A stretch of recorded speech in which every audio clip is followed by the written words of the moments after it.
So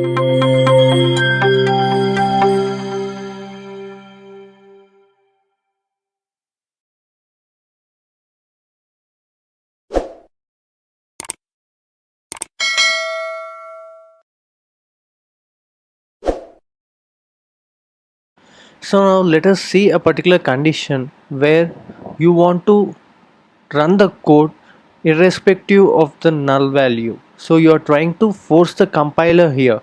You are saying that let's go ahead and compile and it will not return any null value. So you are making a risk here. So now let us see this particular condition, not null assertion here.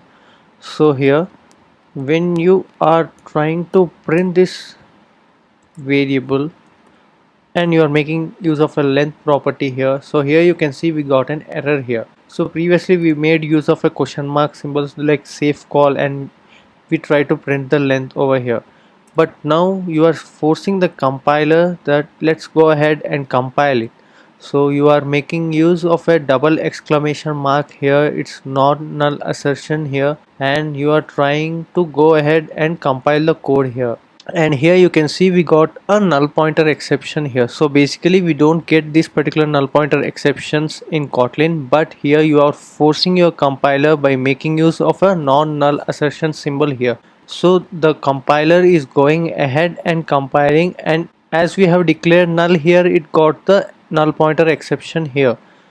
But when you remove the declaration of null and you go ahead in compiling the code, you will be getting the value 8, which is the length of the word you have declared.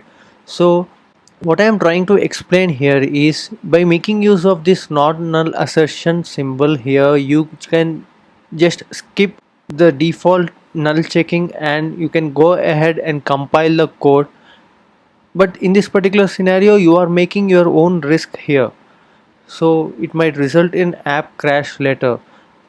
So depending upon your requirement you can use this particular non-null assertion symbol and you can go ahead with your coding.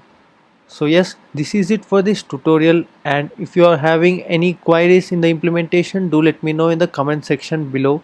And if you like this tutorial, do like, share and subscribe to our channel for more interesting content.